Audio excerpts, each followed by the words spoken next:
नमस्कार। ज्योतिषीय श्रृंखला की इस कड़ी में आपका हार्दिक स्वागत है।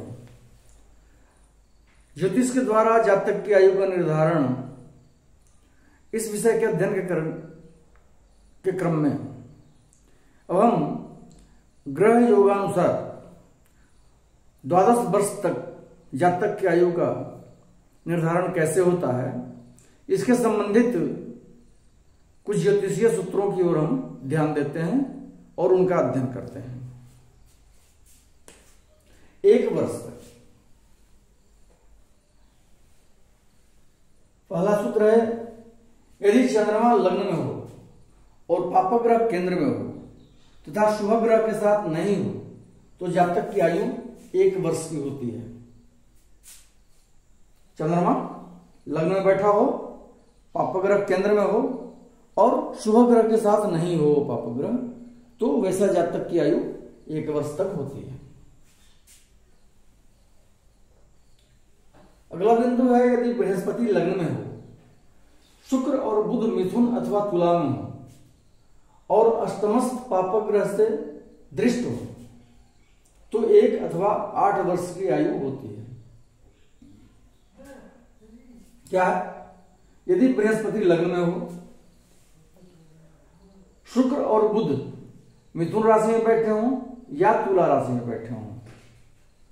कुछ विद्वानों का मत है कि शुक्र मिथुन राशि में बैठा हो और बुध तुला राशि में बैठा हो, लेकिन ज्यादा सटीक वही लगता है कि शुक्र और बुध एक साथ मिथुन राशि में बैठे हों और अष्टमस्थ पापग्रह से दृष्ट हों। शुक्र और बुध मिथुन राशि में बैठे हों और अष्टम भाव में जो पापग्रह बैठा हो उसके द्वारा वो दृष्ट हो, वो अष्टमस्थ पापग्रह शुक्र और बुध को जो मिथुन राशि में बैठे हैं उनको देख रहा हो, तो वैसे जातक की आयु 1 वर्ष अथवा 8 वर्ष की होती है। वो ग्रहों के बलाबल के हिसाब से हम उसका समय का ज्ञान करेंगे, उसको निकालेंगे। क्या है? बृहस्पति लग्न में हो, शुक्र और बुध मिथुन राशि में बैठे हों, अष्टम भाव में बैठा हुआ पापग्रह शुक्र और बुध को देखता हो, तो वैसी स्थिति में जातक की आयु 1 वर्ष की होती है या 8 वर्ष की होती है। यदि लग्न में बलि चंद्रमा अथवा बलि सूर्य हो और केंद्र अथवा त्रिकोण अथवा अष्टम में पापग्रह हो, अथवा यदि सूर्य चंद्रमा और शुक्र किसी राशि में एक साथ हो और पापग्रह की स्थिति पूर्व कथित स्थिति में हो तो जातक की मृत्यु 1 वर्ष के अभ्यंतर हो जाती है। अब देखिए, इसमें 2 सूत्र इसमें बताए गए हैं। यदि लग्न में बलि चंद्रमा हो या बलि सूर्य यहां पर बैठा हो लग्न में, और पापग्रह कहां हो, केंद्र अथवा त्रिकोण अथवा अष्टम में पापग्रह हो, या तो केंद्र में आप पापग्रह बैठे हो या त्रिकोण में बैठे हो, पंचम में या अष्टम भाव में। बलि सूर्य या चंद्रमा लग्न में बैठा हो, केंद्र में या त्रिकोण में या अष्टम स्थान में पापग्रह बैठा हो, और अब दूसरा पोजीशन बताया जा रहा है कि यदि सूर्य चंद्रमा और शुक्र किसी एक राशि में बैठे हो एक साथ। दूसरी स्थिति क्या है? सूर्य चंद्रमा और शुक्र तीनों किसी राशि में एक साथ बैठे हों और पापग्रहों की स्थिति पूर्वोक्त स्थिति में हो, अर्थात पापग्रह या तो लग्न में बैठे हो या त्रिकोण में बैठे हो या अष्टम भाव में बैठे हो, तो उस स्थिति में जातक की मृत्यु 1 वर्ष के अभ्यंतर हो जाती है। क्या है? लग्न में बलि चंद्रमा या सूर्य बैठा हो, पापग्रह केंद्र में हो या त्रिकोण में हो या अष्टम भाव में बैठा हो, या दूसरी स्थिति है कि सूर्य चंद्रमा और बुध, सूर्य चंद्रमा और शुक्र किसी भी राशि में एक साथ बैठे हों और पापग्रह केंद्र में बैठा हो, त्रिकोण में बैठा हो या अष्टम भाव में बैठा हो, तो ऐसी स्थिति में जातक की मृत्यु 1 वर्ष के अभ्यंतर हो जाती है। अगला पॉइंट है, यदि शनि लग्न में हो और उसके साथ न तो पापग्रह हो न तो अपापग्रह से दृष्ट हो तो भय होता है, परंतु यदि ऐसा शनि तुला, मकर अथवा कुंभ राशिगत हो तो अरिष्ट नहीं होता है। शनि लग्न में बैठा हो, न तो ऐसे शनि के साथ कोई पापा ग्रह बैठा हो, न शनि को कोई पापा ग्रह देख रहा हो, तो जातक को 1 वर्ष के अंदर अरिष्ट होने का भय रहता है।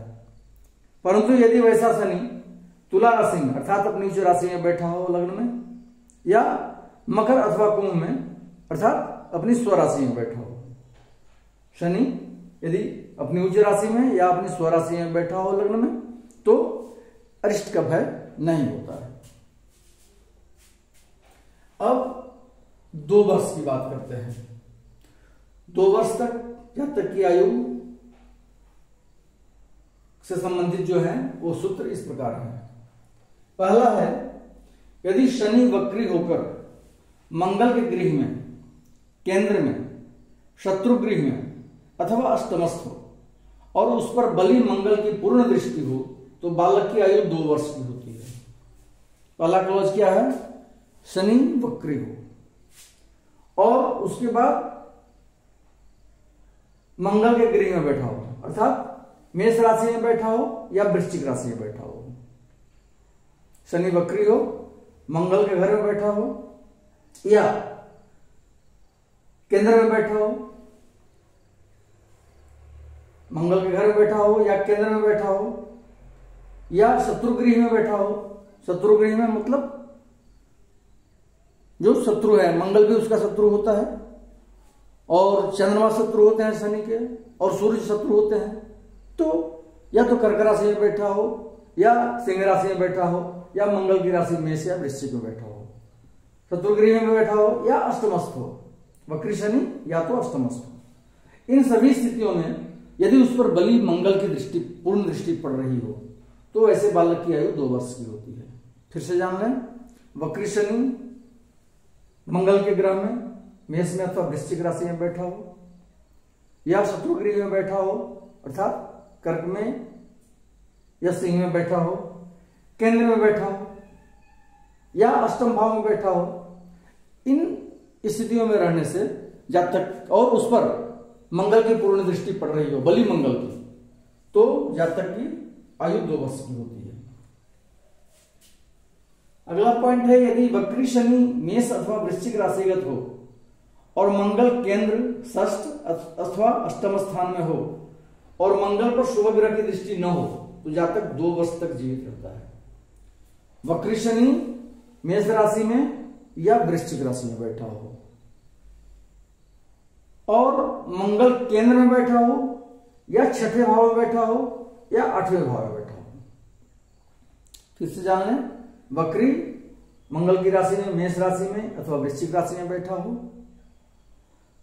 मंगल केंद्र में बैठा हो या 6ठे भाव में या 8वें भाव में बैठा हो और मंगल पर शुभ ग्रह की दृष्टि नहीं पड़ रही हो। केंद्र में, 6ठे में, 8वें भाव में बैठे हुए मंगल पर शुभ ग्रह की दृष्टि नहीं पड़ रही हो, तो वैसा बालक 2 वर्ष तक जीवित रहता है। अगला पॉइंट है, यदि षष्ठेश और अष्टमेश केंद्र में हो तथा वक्री शनि मेष अथवा वृश्चिक राशिगत हो और शनि पर बलि मंगल की दृष्टि हो, तो जातक की आयु 2 वर्ष की होती है। पहला कंडीशन है कि षष्ठेश और अष्टमेश दोनों केंद्र में बैठे, 6ठे भाव का स्वामी और अष्टम भाव का स्वामी दोनों केंद्र में बैठे हों।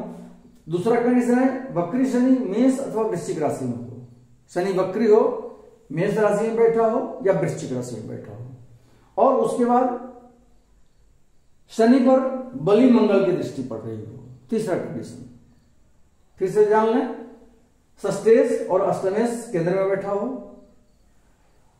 वक्री शनि मेष अथवा वृश्चिक राशि में बैठा हो, वक्री शनि, और वैसे शनि पर बलि मंगल की पूर्ण दृष्टि पड़ रही हो, तो जातक की आयु 2 वर्ष की होती है। इस क्रम को आगे बढ़ाते हुए अगले वीडियो में हम 3 वर्ष की आयु के बारे में बात करेंगे कि जातक की आयु 3 वर्ष की ग्रहों की कौन सी परिस्थितियों में बनती है। नमस्कार।